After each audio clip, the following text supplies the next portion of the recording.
Hello, and welcome to another episode of Bodied, a Cloud9 fan cast. I'm your host, Havokpus. As always, I'm joined by my co-host, Frozencreek.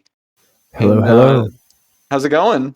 It's going good. It's December, which means basketball is in full force.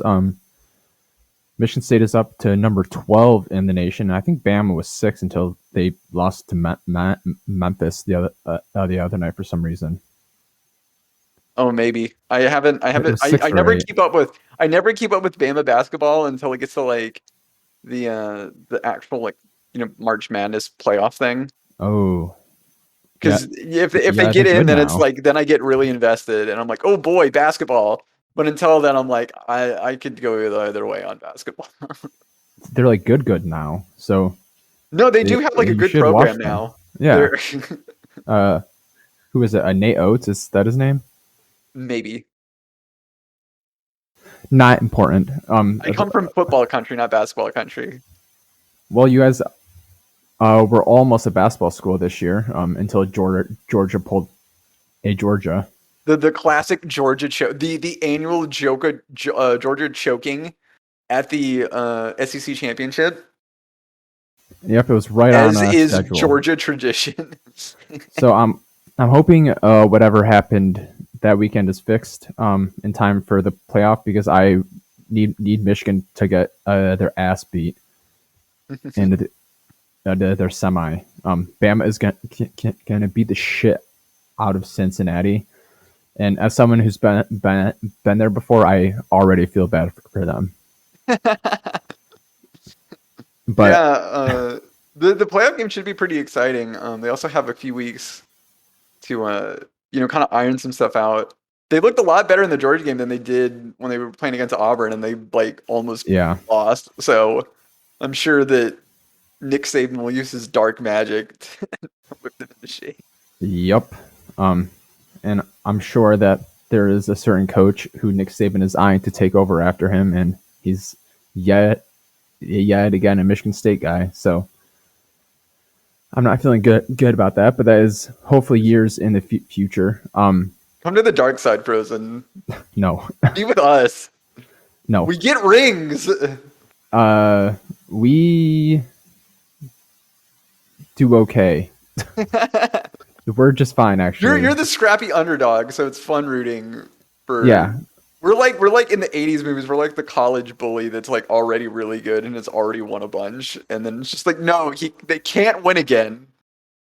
Please. Or you guys are literally, like the Terminator. Yeah, it's honestly insane, like how Alabama, like I think before Nick Saban came, uh, we weren't that good, and then like because it was one of those That's periods not where like entirely true. I can't remember, like I'm not a big football historian, but like I think like the coaching program before Saban was like okay, and then Nick Saban came along, and it's like, hey, do you guys like winning? And they're like, what? And then he just kept winning national championships to the He point where it's like it's a literal dynasty now. he learned all of that in Michigan State. So That's maybe says that's no? the trick. Like you just have to coach at Michigan State for a little bit, and then once you Unless leave. your name is John L. Smith, but that's beside the point.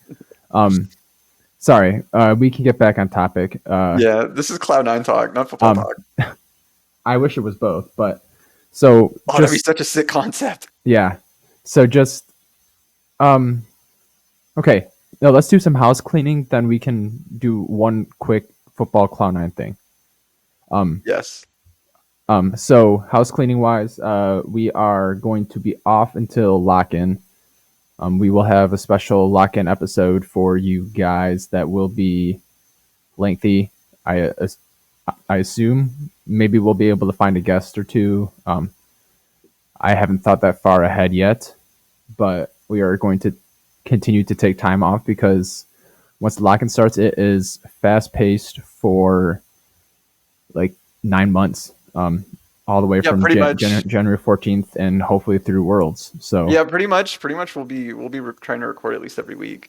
Yeah, so we're if taking our time off, spending our time probably alone because of COVID. But that's okay. But I have my shots. I don't have any fear. I mean, I do too, and I've had COVID 3 months ago, so Your immune I'm system's like super immune. prime. You're ready. I I I am, You're but ready to take on all comers. yeah, so we'll see. But if if you were to, let's just pick like a couple LCS teams, who would you compare them to in college football?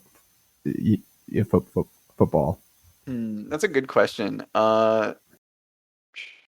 I think okay, CLG I think is definitely Vanderbilt. Okay, true.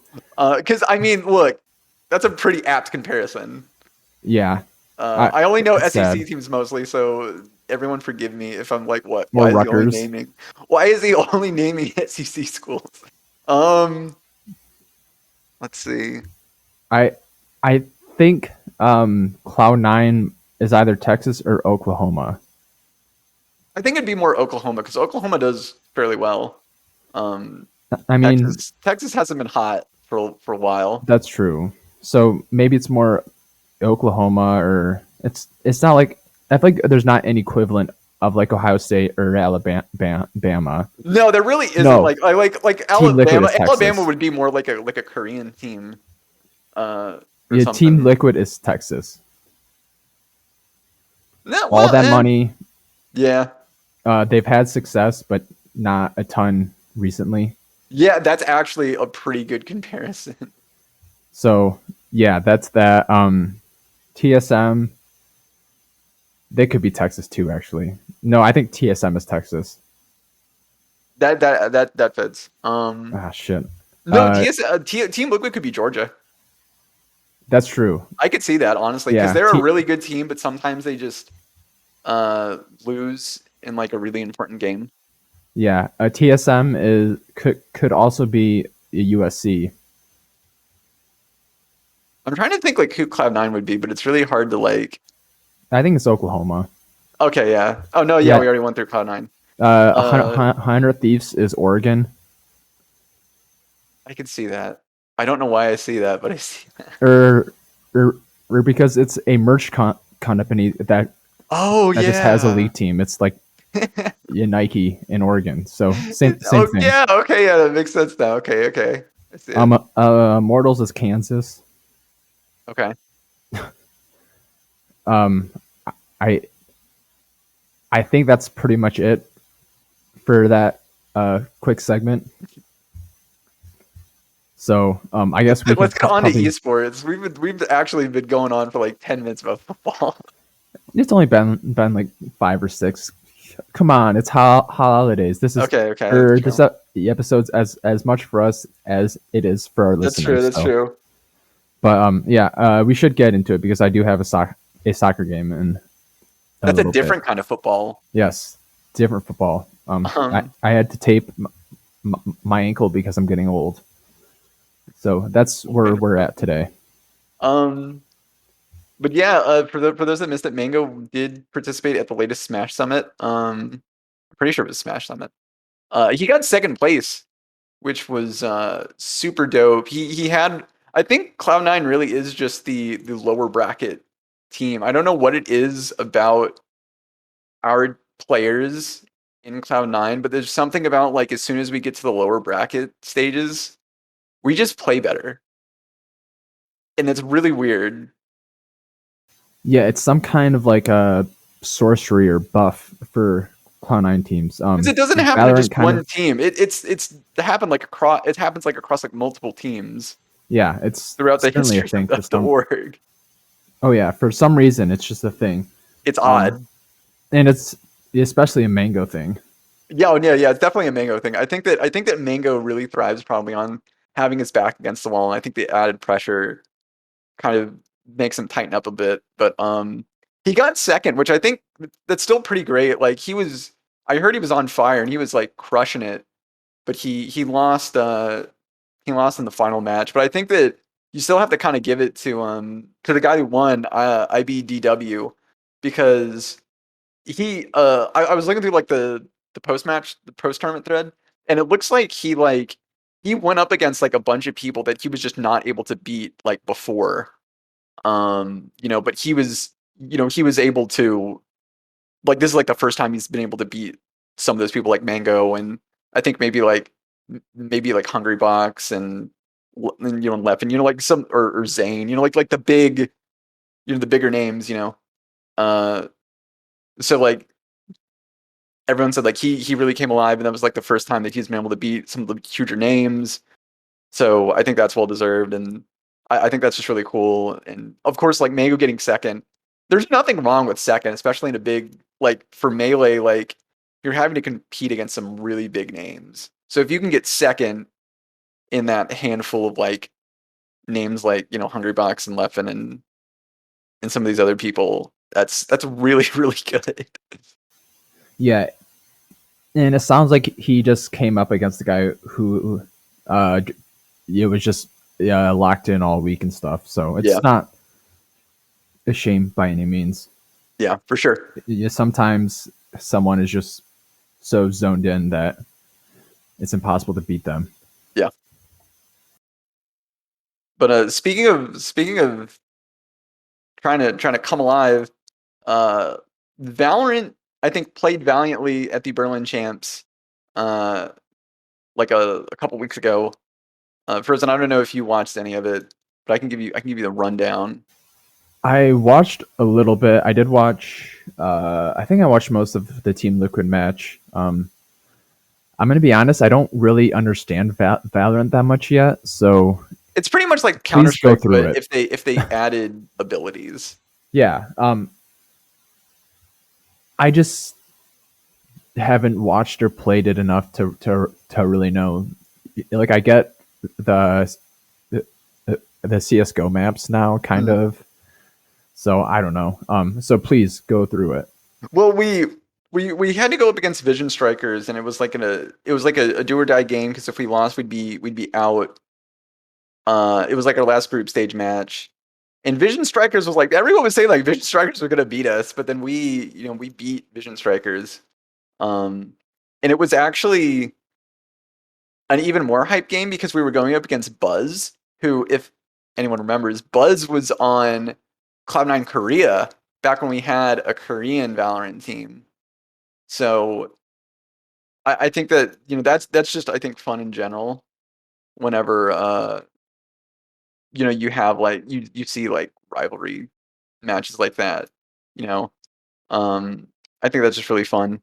But we did really well. Like, you know, we won like 2-1.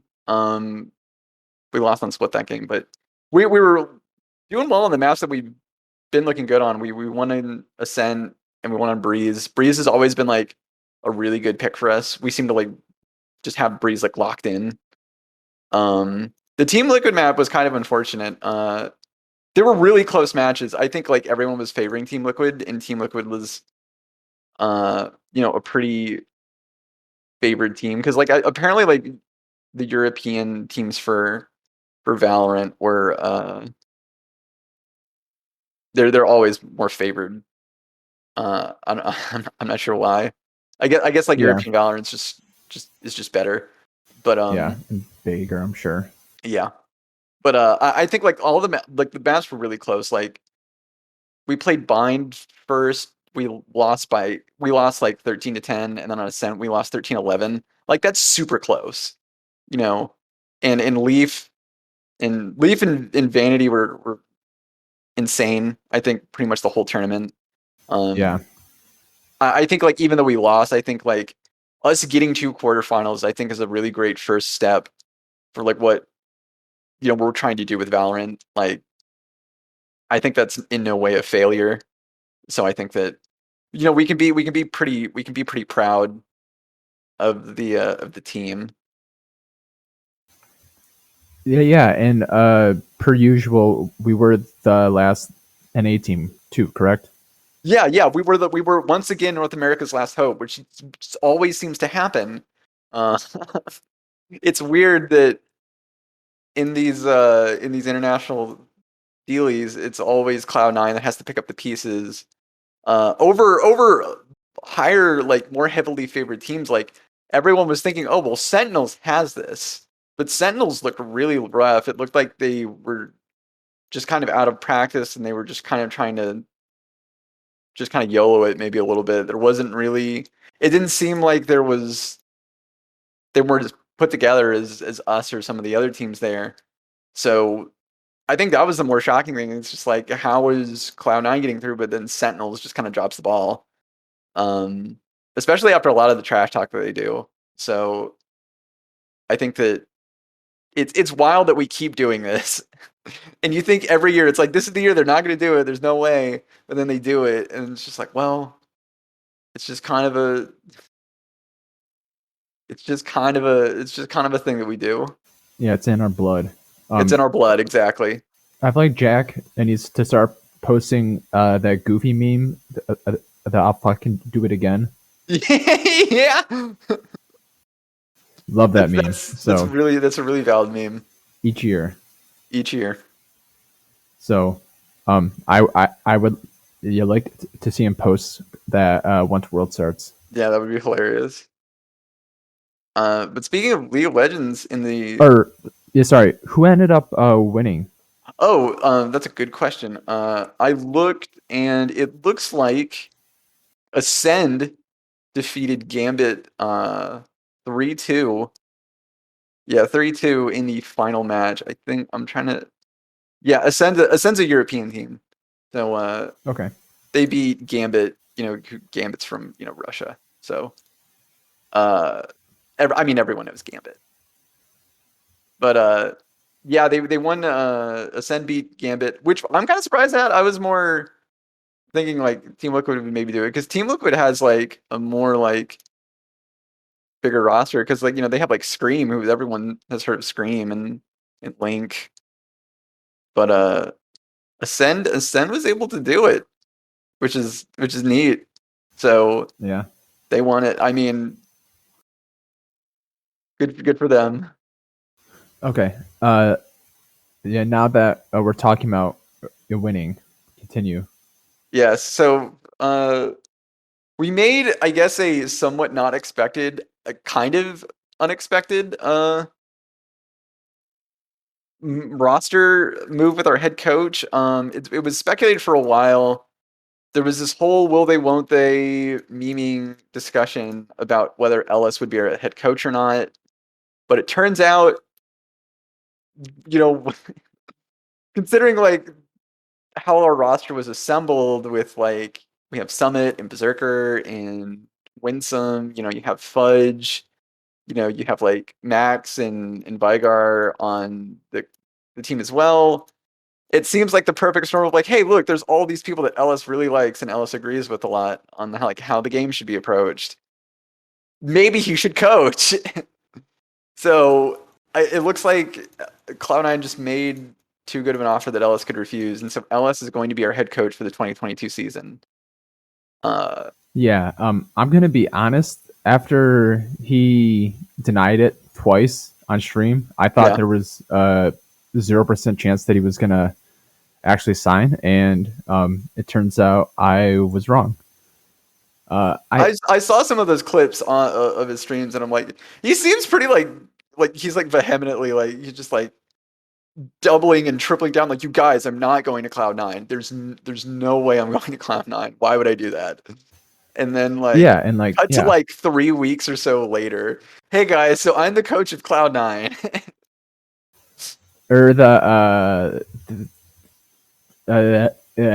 intro video was good too. It So was pretty. I really like the intro video. I think it really sold me on him being a coach. I think that he seems like he has like a really great environment of like a lot of people in the team already like understand like his approach and like agree and kind of see the game the same way. Um, he has a lot of backing from Jack and the org to give him the players and the resources to kind of try to execute how he sees the game. And he seems pretty down with C9. He said that, I think in an AMA, he said that like what C9's doing for him and everything. He said the only way that I can repay that is with like loyalty. And he said like basically the only team I'd work for, I guess like maybe forever or like at least while he's in an A is probably Cloud9. which I think is really neat. You know, I kind of like that you're like you just get so sold on it that it's like, okay, let's do it. So Yeah, he really sold me on the concept of him being the head coach. I think there is definitely going to be like a there's this very big sort of gathering storm of will his ideas actually prove to be successful or not? Because he said some of the concepts that he talks about is maybe a little wild, and I think everyone's wondering if you try to actually execute it in a professional environment, not looking at it from a theoretical sense, but actual execution, if how his approach to the game can actually make your team like more successful or not. yeah, and I'm curious to see how he's gonna execute it on stage. I wouldn't be surprised to like see them come out and to lock in with some stupid stuff like the first week, and then for playoffs and such, once they get to or once they start playing like real teams, Yeah. that they play Graves top and uh, LeBlanc mid or something like normal. But I'm I guess I'm mostly interested in seeing how it goes because I'm not sure if LS is exactly like what you want personality wise as a head coach. He doesn't seem like he's good at or it.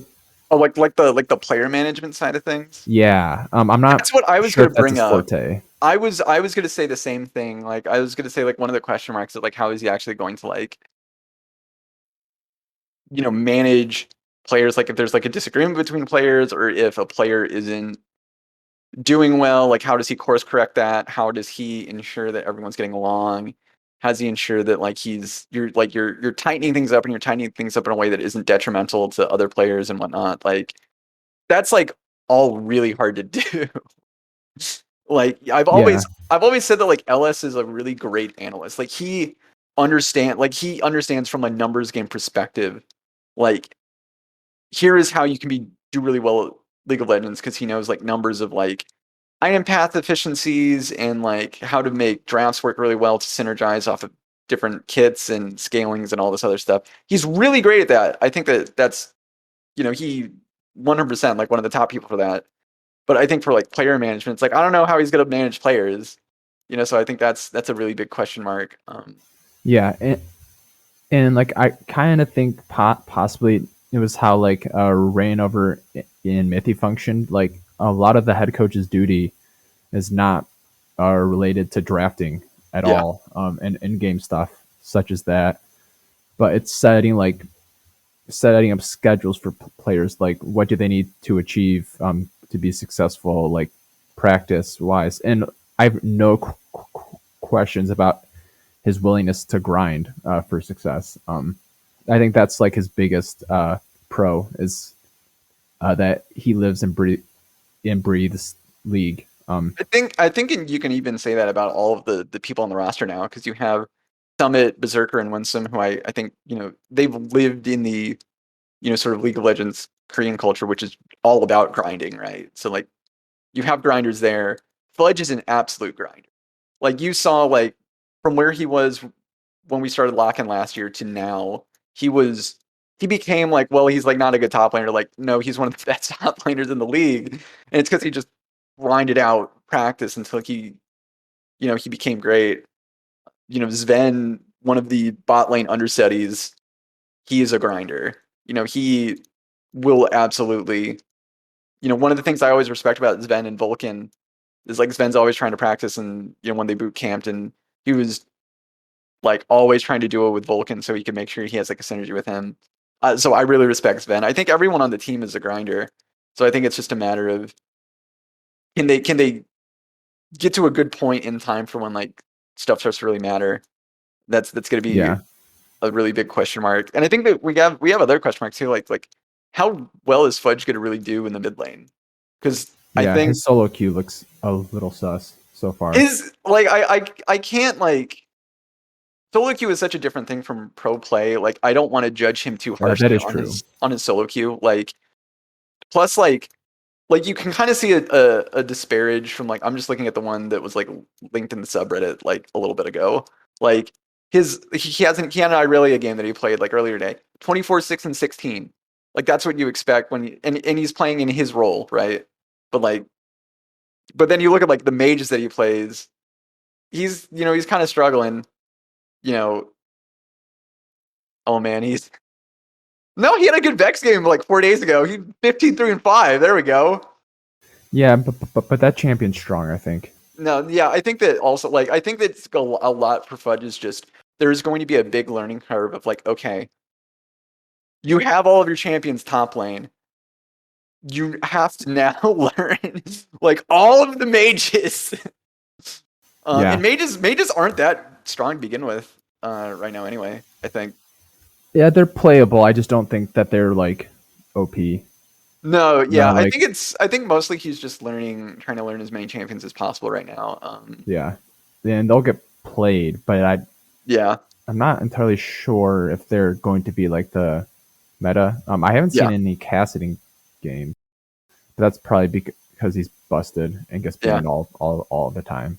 I think if the uh I think if LS and the coaches and the rest of the team are confident that Fudge can be a primetime mid laner by like the end of the split, I have faith in Fudge because I think Fudge can grind out and he can really learn. You know, like I mean, I like again like last year was just an example of like Fudge looked bad in lock-in, but he quickly tightened it up to where he was amazing. And I think he can do it again. I mean, top lane and mid lane aren't that different. It's just champion pools and mid lane you may have to roam a bit more to help with like, like map pressure when your jungler's on one side of the river or the other. That's really all. Um I think Fudge can do that. I think it's just going to take some time and you're going to have to fail a lot before you can win a lot. So I think that he's getting through the failing part early. Yeah, I do think that he is going to turn out to be a good mid laner, and I think that our style is going to evolve quite a bit from lock-in to summer split. Just maybe if Fudge does find it hard, like he can always just play like a Karma. He's played a lot of Karma. He might even have some fun counter picks like Kled mid or Darius or No, yeah, like I think yeah, like a lot of top laners can be played mid now. Like he could 100% play Relia, or yeah, like Cho'Gath, or any of the top laners that he's like played last season. He could probably play like if we were playing tomorrow. He could yeah, probably play or that. Gra, I guess if need be. Yeah, yeah, exactly. Like if Sven or what's his name? I'm blanking on his name. Berserker are like Yeah. popping off and such. Like he can always take a back seat role. Sorry guys, that probably didn't sound that great. That was horrifying. I'll see if I can fix that in our elite post production. I'll have our editor Josh get on that, which is just me with a different face on. It's like you with like a mustache. Not in it anymore. I shaved it off a few weeks ago, but I had a mustache, and it was gross. Mustaches. I don't like mustaches. No, it was gross. I think they're just weird. It's weird because it's like so you just say you shaved off all of your other facial hair, but you decided like no, I'm leaving the one on my upper lip. I think this is great. Yeah. I did a Movember thing, and I had to go to a football game, and it was snowing for a while. So I just had a mustache and then a completely shaved face, and it was cold as shit. I was like, I'm growing my small beard back. A very big regret. So, but yes, maybe I'll shave it all off for a small mustache to edit this tomorrow for our immaculate post production. What were we talking about? We were talking about how like we definitely have like other weapons that can be more of a carry. role so Fudge can kind of take a backseat. And I agree. Like I've seen how Summon and Berserker play. Like people are linking VODs every day, Yeah, and that one guy is Berserker looks god. tight. Yeah, I like can't wait to see like him play because he just looks so fun. And like he can play anything. He has like a champion ocean, which is awesome. yeah, and he's very technical. With his play, which is cool to see. So I'm excited to see how he's going to develop. I wonder if he's going to start off lock in right away, but we should save that for a few weeks. I'd imagine the lock in roster would probably be like it'd probably be like Summit, Blabber, Copy, Berserker, and Winsome. Considering like Fudge, since like Fudge couldn't go over to Korea because Copy did not go either. Yeah, Copy didn't go either because like the Canadian and Australian governments, respectively, made it really, really hard for them to travel. So they couldn't go anywhere, which really sucks because I was like, really looking forward to being like, yes, we got like the whole 10-man squad or whatever in Korea. We're gonna be doing all these scrims. We're gonna just hyperbolic time chamber evolve into this insane team. But then it's like, well, two of our people can't really be there. Yeah. Well. And same role too. So yeah, in the same role. So it's LS playing Annie or some dumb shit. Yeah. LS is kind of like has to stand in. And he said he's done that before on like on BBQ Oliver's. He's had to do that. Like he said like how if like someone just has like a schedule conflict or whatever, like he'll do that just to be like, okay, I'll be here, like, and I'll just kind of like run the scrim, and then I can kind of like help y'all out, like in like doing like strategy and stuff, and which I think is perfectly fine. I think that actually is maybe a good thing, in some respects, like to actually have your coach like play with you to kind of see like, hey, like how are you guys communicating? Like how are you like making decisions and stuff like that? So I think that could be really worthwhile, especially maybe for like the newer members. Working with Blabber, since Blabber is probably, I would assume, like making the majority of the shot calls. Yeah, it seems like that is how he generally works too. Just based on how he is. But has there been anything said about how the boot camp is going? I haven't really heard anything. Yeah, I was gonna say I haven't seen anything. Yeah, I haven't really heard or seen anything. So it's going to be really interesting. I imagine it's a lot of solo queue and kind of playing together just to kind of, get to know each other type deal. Yeah. So I think that stuff. Play some I don't have a lot of expectations for lock-in. Yeah, me neither. I think it's mostly just gonna be a fun thing to just be like get all the teams warmed up. So like I'm honestly just looking forward like seeing play again. I can truly worry about performance once the regular season starts. Yeah, but for this year they aren't carrying records over from spring either, so it's not like it's a big deal in spring. And anyway, I obviously we would like to go to MSI, but I have a feeling that Team Liquid is going to come out and probably just be strong. Yeah. I don't know what their long-term success is going to look like, but I think that them and 100 Thieves are just going to come out and be monsters for most of spring. Yeah. So, and we have a more developmental roster, I guess, but I see no reason that come like playoffs time that we can't bang around with them and beat them. So yeah, I think for sure. I think like there'll probably be a lot of ramp up, I think. Yeah. Well, is there anything else that you would like to add? I don't think so. I think we kind of covered it for this week. Cool. That is a successful pre-holiday podcast. I think the dive just came out today, meaning Wednesday. So I'm gonna catch up on that tonight and tomorrow. And then we'll see you guys in a few weeks right before lock-in, and we All can right. talk Well, about your rosters, what we expect from lock-in and such. So yeah, that'll be fun. That starts January 14th.